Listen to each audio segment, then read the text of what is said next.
people have basically understood today's current affairs in a way. Now, yesterday I told you all about Tala Madadallah, and a lot of people liked it. Many people watched it and appreciated it, saying that there are so many books one would have to read just to know this much. But in just one video in 50 or 55 minutes, the amount of information you get. So one thing, please make a correction. Regarding the 7 Years' War, as I mentioned, between Britain and France, I actually said it 2 years earlier. I had written 1754, but 1767, just by common sense, that would make it 9 years. So it can't be 1754. It was actually 1756. From 1756, you can understand that 1767 was the end. So this was the 7 Years' War. In this war, France lost and the UK won. So France's decline began. And you should understand that there was a rivalry between the two over who would be the superpower. So then France thought, all right, we've lost, but we still have some strength left. So from here, you could say that in one sense, they had lost. And even if they had won, the losses were so great that now, because of the financial shortfall, they had to figure out where to get the money from. So they decided to take it from the colonies. They increased taxes on their colonies. There were about 11 or 13 colonies here. Now the people there became agitated and started demanding freedom. You should understand that the Americans fought for their independence for 20 years, from 1767 to 1783, as I mentioned earlier. After a lot of back and forth, in 1776, they declared independence on the 4th of July. Britain officially recognized it in 1783. Some people consider the declaration as the real moment of independence, while others believe it was only practical after recognition. So what happened was that this war lasted 20 years with Britain on one side, but here they had established colonies. Now they were saying, no, we are separate now. Britain is separate, so we will form our own country. The same situation happened in South Africa as well. Now the Americans were being helped by France, who thought, we have already suffered, and now we will make you suffer too. You defeated us in the World War. Now I will defeat you in America's war. Therefore, even though France itself was struggling, it still provided extensive support to America, financed them, and helped them so much that Britain was defeated and France took its revenge for the 7 Years' War.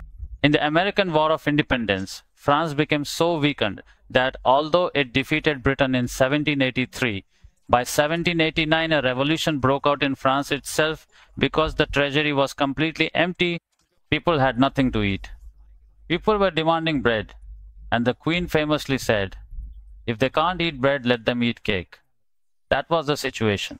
So you can see how all these events are interconnected. One defeated the other, and then the other was defeated. In this war between superpowers, you could say that both sides, in a way, collapsed. However, even though America gained independence, Britain still remained the superpower. After that, there was the issue of the unification of Germany, and then the matter of Italy. You could say that by 1871, the unification of both Germany and Italy was complete. The German race was very aggressive. Let me tell you, in 1848, they fought a war. From 1848 to 1914, that's about, let's see, 52 plus 4 is 56, so 66 years. In those 66 years, there was no event bigger than the unification of Germany and the unification of Italy. These were divided into 3 states, just like India itself was divided into more than 500 states. In the same way, Germany was also divided and Italy was divided too. Now, when both of them unified, they advanced aggressively. But after losing the First World War and the Second World War, the matter ended. Otherwise, if they had won, they would have turned the whole world into their colony. Now, if you look at the winners, you'll see who they were. One thing to understand is that it wasn't just 2 powers, but actually 3 powers were emerging. If all 3 of these powers had won, they would have caused such chaos in the world: Germany, Italy, and Japan. I'll tell you a bit about Japan today. It seemed like these 3 powers could colonize the entire world. But when all 3 lost, Mussolini was killed just like that, Hitler committed suicide, and Japan had bombs dropped on it, the matter was over. But now, there were 4 winners in these major elite powers. Among them were America, Britain, France, and the USSR. China, you could say, had just fought a civil war. So now the question was, who among these four is the greatest. That's what the fight was about. Britain was saying, I've always been a superpower ever since the 7 Years' War. That's why, if you look at the division of Germany, it was split into 4 parts. Do you understand? Germany was divided into 4 parts, and just so you know, these parts were distributed as follows. 1 part was given to Britain, 1 to France, 1 to America, and 1 to the USSR. The USSR had suffered the most losses. There weren't many factories on that side. So that area was given more to them, these 4 parts. Of course, what I want to tell you today is this. Symbolically, when did America become a superpower and when did Britain step back? This happened during the Cold War. Among these 4, the superpower was Britain. Britain stepped back, and do you know when it did so? 1956. This is what I want to tell you, sir. After that, 2 new players entered the scene. One was the USA, the United States, and the other was the USSR, the Soviet Union. When did this happen? And Britain surrendered, saying, I am no longer a superpower. Now I will go along with you. Tell me, I will stay with you. You should give me a little special privilege because I have been a leader, a superpower. So yes, I will be with you. This happened in 1956 during the Suez Canal crisis. The Suez Canal was under British control, but Gamal Abdel Nasser nationalized it in 1956.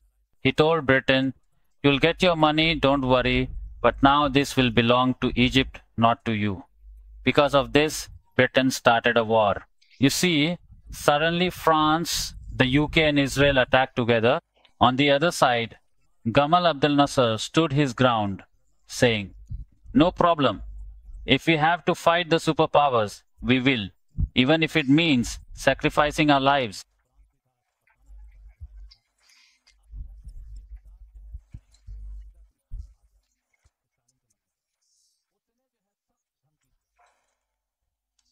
At this point, the USSR, under Khrushchev after Stalin's death, issued a stern warning. If you don't stop the war and vacate the Suez Canal, I will drop an atomic bomb on Paris on London. So vacate the area. And in practice, they even blew up some ships, like Israeli ones, to show, look, I can strike.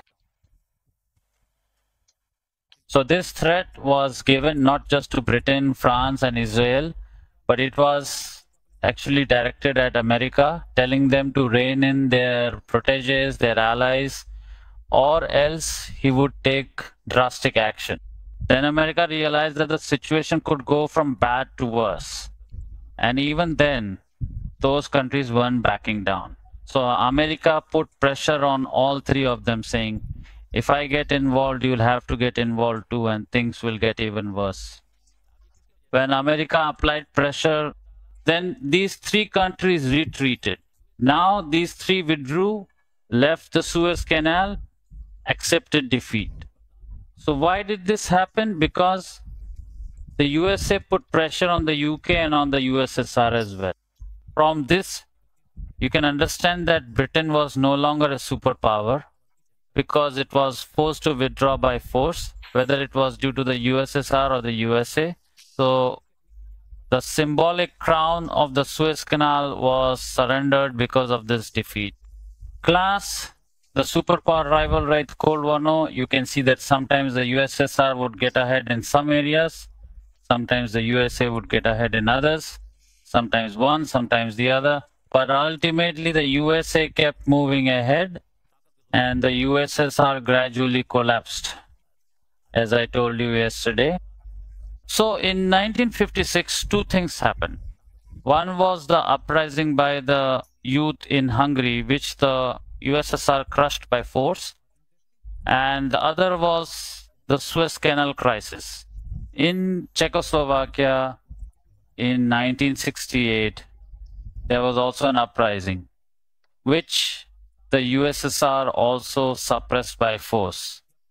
You should know this. Now, let me come to the case of Japan, which you should know a bit about, and you'll find something interesting regarding the Vietnam War. You might be wondering about Thailand, who colonized it. You know about Myanmar, like Afghanistan, no one could colonize it, neither Russia nor Britain succeeded. So there's Pakistan, India, Sri Lanka, and Bangladesh. Up to Myanmar, you can understand that it was under British India's rule. It was a colony up to there. There were issues in China as well.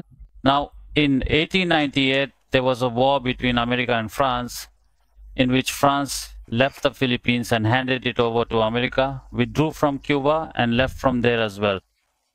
But America stayed in the Philippines. They didn't leave right away. Then in 1946, they granted it independence. So understand that this region was called Indochina. Laos, Cambodia, Vietnam, and Thailand. These were considered buffer zones. No one managed to take control of them. Interestingly, if you look here and there, as I mentioned in the 5 countries, 1, Myanmar, was under British control, 3 were under French control, and in China, everyone had a share, you could say. And then in Thailand, no one had control. Then if you look at Malaysia, whether it was Malaysia, Singapore, or Brunei, all of these were under British control. And as for Indonesia, the entire region was ruled by the Netherlands. The Dutch ruled there for 2.5 centuries. So who ruled in Thailand? So understand it this way. Just as Afghanistan was not under anyone's rule, not anyone's colony, similarly, Thailand was also not a colony. Now, understand how this happened. Afghanistan, you see, has very powerful and fierce fighters. So after fighting 3 Anglo wars, they basically said, no one can rule over us. So you could say they defeated Britain, they defeated the USSR, and they even defeated the USA. As for Thailand, it's not that they were great fighters, but rather they won through diplomacy. The situation was that British India ruled up to Myanmar on one side, and on the other, the French ruled Indochina up to Laos and Cambodia. So Thailand acted as a buffer zone to prevent Britain and France from clashing with each other. Thailand kept both sides happy, pleasing one and pleasing the other as well. Because of this, Thailand was spared. Now, let me tell you a bit about Myanmar and also about the Vietnam War. The US policy became such that after making a mistake in China, where there was a civil war between the nationalists and the communists, especially after the end of World War II, from 1945 to 1949. In those 4 years, the communists won, the nationalists fled in defeat and got stuck in Taiwan, and Mao Zedong emerged victorious. This was very troubling for the US, as they feared a domino effect, where one country after another would fall. At that time, Truman had come to power and the Truman Doctrine was established. From now on, they would not allow communist governments to come to power in any country. So they intervened in Vietnam, and something similar happened in Korea. The doctrine was that not a single country should fall to communism, but in Korea, after 3 years of war from 1950 to 1953, half of Korea, North Korea, fell under communist rule, while South Korea came under American influence. So one country was lost anyway. In the Vietnam War, they wanted to prevent another loss, which is why that conflict happened. Now, let me tell you a bit about Japan's cruelty. The emperor was a very cruel man, and the rise of his empire began around 1868. He adopted the entire formula from the West. Just as the West was developing, building up their military, Japan decided to follow the same path. Even today, in the G7, they are still on that same path. In the same way, Japan developed, and after that, once it had advanced, it began to expand. So in 1894-1895, they attacked Korea and brought it under their control. The Queen of Korea fled to the Russian Tsar for refuge. So Japan kept Korea under its influence but did not take full control. However, when the Queen was given asylum, the Japanese became upset. Why was she given refuge? After that, a conflict broke out between Russia and Japan. Imagine, the Russian Tsar ruled such a vast country, and yet a war broke out between Russia and Japan in 1904, 1905. And do you know what the result was? Japan defeated the Russian Tsar. The uproar over this war was so great that you can't even imagine. It was the first time an Asian country had defeated a European country, and that too, a small country like Japan managed to defeat Russia, the Russian Tsar. It was quite an interesting affair. Because of this, all of Asia was happy. Whatever the case, Japan at that time, its true face hadn't yet appeared, just that Asians had won. So everyone celebrated thinking, we won, that's all that matters. In this sense, there was great joy, and all the people of Asia and Africa who had been oppressed by colonial powers felt this was the first blow to them, so they celebrated a lot. After that, understand that Japan began to show its true colors from 1910. From 1910, it attacked Korea and took full control of it. So from 1910 onwards, you can say that by 19, then understand that there was a military rebellion here as well. Now, dictatorship came in 1933, and after that, most of the chaos it caused was in 1937 during the war. Even before World War II began, in 1937, Japan attacked China. It attacked Manchuria and other places as well. It was attacking everywhere. Then, when World War II started, these three allies decided among themselves. You work from this side, we'll work from that side. So on one side, you had Hitler and Mussolini, but in the Pacific, Japan became the dominant power. And then, as you know, it began occupying territories. It started with South Korea, then Manchuria, then China, and then it also occupied Myanmar. After that, it took over Vietnam as well, but it didn't occupy Thailand. Then it took over Malaysia, Indonesia, the Philippines, Papua New Guinea, and all the small islands in that region. It occupied Myanmar too, and that's why, as you know, Subhash Chandra Bose established his exile government there, right there. Because initially he tried to get help from the USSR, and he went to Afghanistan and then to the USSR, but they didn't help him. So when World War II started, he went to Germany. In Germany, as you know, Hitler attacked the USSR. So would they help him? So then poor Subhash Chandra Bose, after all his efforts, ended up coming to Myanmar. It was Japan that gave him support and said, let's set up a government here. The whole operation was launched from there. So you see, from 1941-42 onwards, Japan began its campaign and took control of all of Southeast Asia. But now their numbers were dwindling, and in some places they couldn't even stay, let alone govern, because their ambitions were too big. They even wanted to bring India and other countries under their control. They would just set up their own governments everywhere, but insisted that everyone remain under their control. However, things went from bad to worse. Hitler was defeated. Mussolini was defeated. Japan too was refusing to surrender. It was very powerful. At one point, it even attacked America and dragged the US into the war by launching attacks. Ultimately, America dropped the bomb. On the 6th of August and the 9th of August, 1945, the bombs were dropped. And on the 14th of August, Japan surrendered. So now, after the surrender, what should have happened? The area I went to cover for my story, Japan had occupied all of it. So after the surrender, those people should have become free, right? But no, this was a matter for the Allied powers. All the territories that Japan had occupied, the Allies decided to divide among themselves. As you know, they split Vietnam among themselves. They said that half would remain under the USSR's influence, and the other half would be under the USA and the Allied powers. Then conflict started between these two sides. America told Franciscans, France was also one of their own. All right, come on in, there's no problem. So France established its own rule as it pleased. France was trying to take over the whole region, but on the other side, there was a major leader, Ho Chi Minh, who used to say, he believed that the whole country should be united. So a war broke out between the two sides, between France and Ho Chi Minh. This war lasted from 1946 to 1954, a total of 8 years. In the end, France was defeated by Ho Chi Minh. Then a peace agreement was reached in Geneva, similar to the peace agreements happening now in Doha between Israel and others. The agreement stated that Vietnam would be granted independence and divided into two parts, and after 2 years, elections would be held. Based on the public vote, the country would be unified again. During this process, Laos gained independence in 1953, saying, we don't want to remain part of Vietnam, we want to be separate. They agreed, and Laos became independent. Cambodia also demanded independence, and in 1954, it too became independent. Now, only the issue of Vietnam remained, specifically the division between North and South Vietnam. Once France withdrew and the settlement was reached, it was decided that after 2 years, elections would be held to resolve the matter.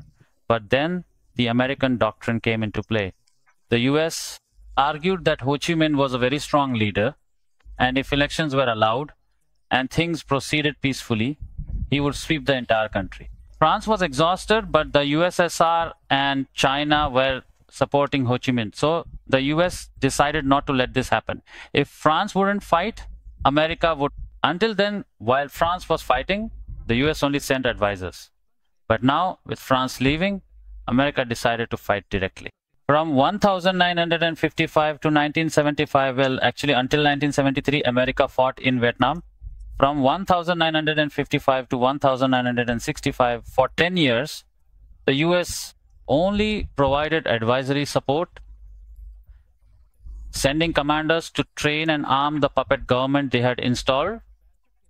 They hadn't deployed their own troops directly, but after 1965, they sent in their own forces. By 1967, America had deployed nearly 500,000 troops. They dropped more bombs than were dropped in the entire Second World War. But Ho Chi Minh did not give in. Do you understand what I'm saying?